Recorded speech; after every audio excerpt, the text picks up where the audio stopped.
स्वागत है आपका हमारे चैनल किस्से कहानियों में। आज हम सुनेंगे पंचतंत्र की कहानी, जादुई पतीला। सालों पहले पीतल नगर में किशन नाम का एक किसान रहता था। वह गांव के एक जमींदार के खेत पर काम करके किसी तरह अपना घर चला रहा था।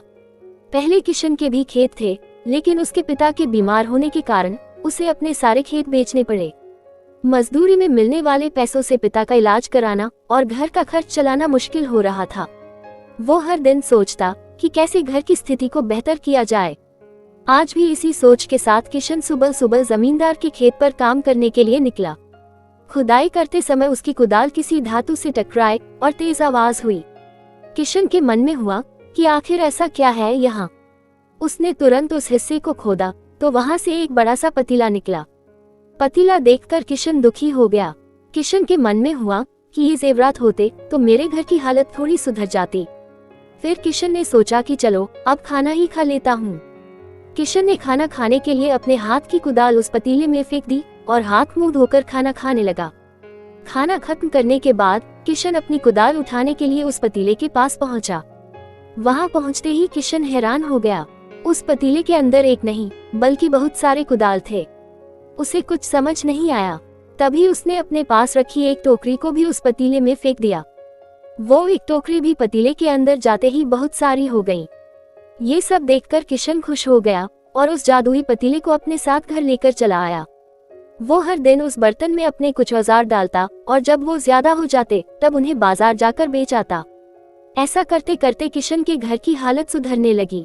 उसने इस तरह से बहुत पैसा कमाया और अपने पिता का इलाज भी करवा लिया। एक दिन किशन ने कुछ गहने खरीदे और उन्हें भी पतीले में डाल दिया। वो गहने भी बहुत सारे बन गए। इस तरह धीरे धीरे किशन अमीर होने लगा और उसने जमींदार के यहाँ मजदूरी करना भी छोड़ दिया। किशन को अमीर होते देख जमींदार मोहन को किशन पर शक हुआ।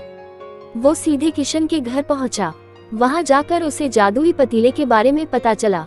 उसने किशन से पूछा, तुमने ये पतीला कब और किसके घर से चुराया? डरी हुई आवाज में किशन बोला, साहब ये पतीला मुझे खेत में खुदाई के समय मिला था। मैंने किसी के घर चोरी नहीं की है। खेत में खुदाई की बात सुनते ही जमींदार ने कहा, ये पतीला जब मेरे खेत से मिला तो यह मेरा हुआ। किशन ने जादुई पतीला न लेकर जाने की बहुत मिन्नतें की, लेकिन जमींदार मोहन ने उसकी एक नहीं सुनी। वो जबरदस्ती अपने साथ वो जादुई पतीला लेकर चला गया। जमींदार ने भी किशन की ही तरह उसमें सामान डालकर उन्हें बढ़ाना शुरू किया। एक दिन जमींदार ने अपने घर में मौजूद सारे गहने एक एक करके उस पतीले में डाल दिए और रातों रात बहुत अमीर हो गया। एकदम से जमींदार के अमीर होने की खबर पीतल नगर के राजा तक पहुंच गई। पता लगाने पर राजा को भी जादुई पतीले की जानकारी मिली। फिर क्या था, राजा ने तुरंत अपने लोगों को भेजकर जमींदार के यहाँ से वो पतीला राजमहल मंगवा लिया। राजमहल में उस जादुई पतीले के पहुंचते ही राजा ने अपने आसपास मौजूद सामान को उसमें डालना शुरू दिया। सामान को बढ़ता देखकर राजा दंग रह गया। होते होते आखिर में राजा खुद उस पतीले के अंदर चला गया। देखते ही देखते उस पतीले से बहुत सारे राजा निकल आए। पतीले से निकला हर राजा बोलता, मैं पीतल नगर का असली राजा हूँ, तुम्हें तो इस जादुई पतीले ने बनाया है।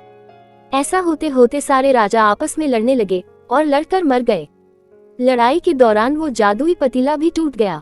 जादुई पतीले के कारण राजमहल में हुई इस भयानक लड़ाई के बारे में नगर में सबको पता चल गया। इस बात की जानकारी मिलते ही मजदूर किशन और जमींदार मोहन ने सोचा, अच्छा हुआ कि हमने उस जादुई पतीले का इस्तेमाल सही से किया। उस राजा ने अपनी मूर्खता के कारण अपनी जान ही खो दी। कहानी से सीख। जादुई पतीले की कहानी से दो सीख मिलती हैं। पहली कि मूर्खता का अंत बुरा ही होता है। दूसरी यह कि हर सामान का इस्तेमाल संभल कर करना चाहिए।